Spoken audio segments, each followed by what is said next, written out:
Hey now! What is up, everybody? My name is Mike Brown, aka Review King MB, and I am joined by Teeny Talkin' Tina. And we just got back from the theater after seeing Birds of Prey and the Fabulous Emancipation of One Harley Quinn. This is a 2020 film that was directed by Kathy Yan. And as you could tell, we are pretty big Harley Quinn fans. You love to rock Harley Quinn as much as you can. We grew up on Batman the Animated Series, so this was pretty big. I know Margot Robbie played her in Suicide Squad, but this film is clearly mostly about Harley Quinn. This is like her big coming out party. And, well, let's talk about the plot. The plot is you see that Harley Quinn and the Joker have broken up. Which, I know you were disappointed by Joker's involvement in this movie, or lack thereof. Yeah, not that they broke up, just he's not in the movie at all. He's kind of non-existent.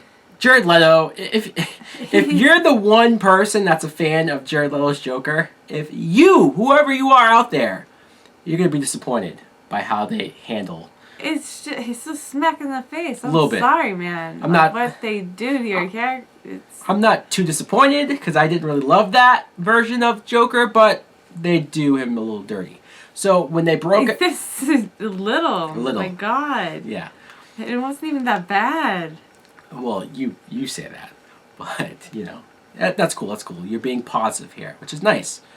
When Harley Quinn and Joker do break up, though, you find out that pretty much everybody who wants to kill Harley now can. She's not under the protection of the Joker. She's not off limits anymore. So everybody's coming down on her, including Black Mask. And that's where we jump into the main plot because there's all these other craziness and characters going on.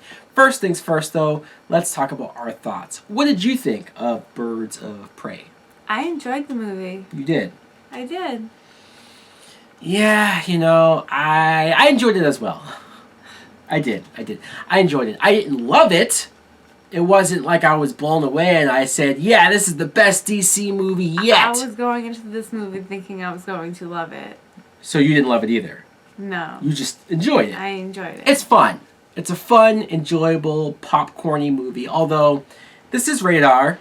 And there are moments where they make you want to cringe. They take advantage of that rated R-ness, not just the F words and the cursing. Although I did get a kick out of hearing certain characters in the Batman universe say the F word. That was cool. But yes, the gore, the violence. There are many scenes. One scene in particular that's very bloody, a little on the horror realm, and I was kind of surprised that they ended up going there. It's rated R. Because it's rated R. Let's talk about the actors, though. We have Margot Robbie as Harley Quinn. I like her as Harley Quinn. I like her as Harley Quinn, too. She's not necessarily the same exact Harley Quinn from the cartoons. Like, there is a slight difference, or at least... She's Suicide Squad Harley. Right. Margot Robbie is definitely bringing her own style and flavor to this, but she's still true to the character enough to where I can appreciate her, have fun with her. I kind of like that she was the narrator, the unreliable maybe narrator, where there were certain scenes where I couldn't tell if this is exactly how it went down, or is Harley Quinn embellishing? Is she kind of putting the theatrics into it because that's what she does? It is what she does. It is what she does. Rosie Perez plays Renee Montoya, which Renee Montoya was a character in the series as well. She was also created for the animated series, so it was pretty trippy to finally see her in a movie for the first time. Obviously, Rosie Perez was great. I like that she was in this police department where, I don't want to say that the cops were corrupted, but it was definitely harder for her to get the job done, harder for her to do what she feels like she has to do to get the job done. And you mentioned how the actress was from like the 80s and 90s, so they did a lot of jokes playing into that. Journey Smollett plays Black Canary, and your mind was blown when I told you where this actress was from. Yeah, Full House. She played Michelle's best friend in Full House. She's all grown up now, though, and she was fine as Black Canary, just fine. I didn't love her either, and I don't want to blame the actress. I don't know if it's necessarily her fault. I know Black Canary from the comics and the video games, and I have a certain... And you know her from Arrow and... The character, right. So I have a certain image of her. Already. And I'm not saying race. I'm just saying that her backstory, the way this character was written, didn't feel like Black Canary to me, but this is me almost being a comic book purist and being too nitpicky maybe about certain changes, certain liberties that were taken in this movie. Mary Elizabeth Winstead plays the Huntress, and I very much enjoyed her, not just her character. Ramona Flowers. But not just her character, I liked her backstory. I liked how she was out for revenge. I like how violent she was. She doesn't get enough screen time. She didn't. No, I definitely agree with that. I think we should have gotten a lot more of Huntress. I would have taken a solo movie with just the Huntress. That's how good I thought she was. Hey. What? It's about Harley Quinn. Right, but it's called Birds of Prey. This is where we're going to get controversy. The movie's called Birds of Prey. Yes, you have the fabulous emancipation of one Harley Quinn. That's there in like parentheses almost. But the movie is clearly, just call it the Harley Quinn movie. Because that's what it is. And it's good as a Harley Quinn movie. But I think if you're a fan of the Birds of Prey trio or those characters from the comics, you might be disappointed with not only how much they're lacking in the story, but how much they're just sort of there to be there. But it's really a Harley Quinn. It's really a Harley Quinn story. But these are background characters. It's a Birds of Prey origin. Sure, so minus Barbara Gordon. Yes. That's why it's called that.